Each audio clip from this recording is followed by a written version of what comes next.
எப்படி உருவாகிறது தெரியுமா? வாங்க பார்க்கலாம். செயற்கை மழை என்பது மேக விதைப்பு எனப்படும் செயல்முறையாகும். மேகத்தில் இருந்த மழைப்பொழிவை தூண்டும் செயலாகும். இது வறட்சி, தண்ணீர் பற்றாக்குறை போன்ற பிரச்சனைகளை எதிர்கொள்ள உதவுகிறது. இயற்கையாக மழை துளிகள் உருவாக தேவையான ஈரப்பதம் நிறைந்த மேகங்கள்லாம் சில்வர் அடியோடைடு அல்லது உலர்பனி போன்ற ரசாயனங்களை விமானம் அல்லது தரைவழி ஜெனரேட்டர் மூலம் மேகங்களில் தெளிக்கிறார்கள். இந்த ரசாயனங்கள் மேகங்களில் உள்ள நீராவியின் மீது ஓடிக்கொண்டு மழை துளிகளை உருவாக்கும். போதுமான நீர்த்துளிகள் ஒன்று சேர்ந்து கனமாகி மழை பெய்கிறது. இது புதிதாக மேகங்களை உருவாக்கும் செயல் இல்லைங்க. மேகங்களில் இருந்த மழை துளிகளை அதிகப்படுத்துவது இதன் நோக்கமாகும். இது ஒரு தொடர் முயற்சியாகும். மழை பெய்யக்கூடிய உத்திகள் கண்காணிப்பது, திறனாய்வு செய்வது போன்ற வழிமுறைகள் அடங்கியது. செயற்கை மழை என்பது செயற்கையாக மேகத்தை உருவாக்கி மழை பெய்வது அல்ல. நாம் மழை பெய்யணும் அப்படின்னு சொல்லி நினைக்கிற இடத்திற்கு மேலே வேதிப்பொருட்களை தூவி மழை மேகத்தை உண்டு பண்ணி மழை பெய்ய வைப்பதாகும். இதைத்தான் மேக விதைப்பு அப்படின்னு சொல்கிறார்கள்.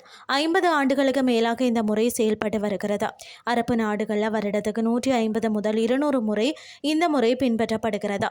அரபு நாடுகளில் வருடத்துக்கு ஒரு முறை மழை பெய்தாலே ஆச்சரியம்தான் இப்போது தலைகீழ் மாற்றம் அடைந்துள்ளது. சில்வர் அயோடைடு, திட carbon di oxide, sodium chloride, திரவ புரோபைன் ஆகியவை மேகங்கள் மீது தூவப்படுமாம்.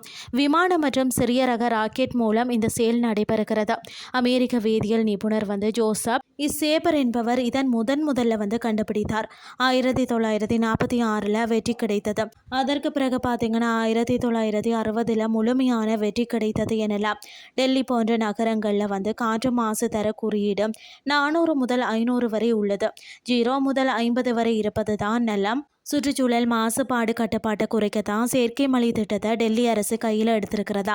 உச்ச நீதிமன்றத்தின் அனுமதி பெற்று தான் செயற்கை மழை உருவாக்க டெல்லி நடவடிக்கைகள் எடுத்து வருகிறது. மேகங்கள் இயற்கையாக ஒன்று கூடி பெய்வது தான் இயற்கை மழையாகும். இந்த வேதிப்பொருட்கள் மூலம் மேகத்தில் உள்ள நீர்த்துளிகள் உறைய வைக்கப்படுகின்றன. பிறகு அவை பனிக்கட்டிகளாக மாறி ஒன்றோடு ஒன்று உரசி பனித்துளியாகவும் மழை துளியாகவும் பொழிகிறது. சில இடங்களில் மேகங்களின் மீது மின் அதிர்வு கொடுத்து மழை உருவாக்கம் நடைபெறுகிறது. இந்த முறையை தான் அரபு நாடுகள் 2021ஆம் ஆண்டு அன்றில் இருந்து செயற்படுத்தி வருகிறது. வறட்சி தவிர காட்டு தீ, தாங்க முடியாத வெப்பமும் இவற்றை எதிர்கொள்ள இந்த திட்டம் பயன்படுகிறதா. பெரிய நிலப்பகுதியில் மழை பெய்யும் போது சுற்றுச்சூழல் மாசு தானாகவே குறைந்துவிடும். இதுவரை 50 நாடுகள் இந்த முறையை செயல்படுத்தி வருகிறது. 1984 தான் தமிழகத்தில் இதை சோதனை செய்து பார்த்தார்களாம். இந்த தொழில்நுட்பத்தின் மூலம் நீர் மேலாண்மை மற்றது சுற்றுச்சூழல் பாதுகாப்பில் புதிய மாற்றங்கள் உருவாக்க முடியும். மேலும் வறட்சி காலங்களையும் மாசடைந்த சூழலையும் கூட இயற்கையை சீரமைக்க மனித அறிவியலால் எப்படி உதவ முடியும் என்ற நம்பிக்கையை இந்த தொழில்நுட்பம் வழங்குகிறது. இன்றைய கிறிஸ்டி உங்களுக்கு பிரயோசனமாக அமைஞ்சிருக்கும்னு சொல்லி நானும் நம்புகிறேன். இதே மாதிரி மற்றொரு கிறிஸ்டியின் வேலைக்கு உங்களை சந்திக்கிறேன். நன்றி.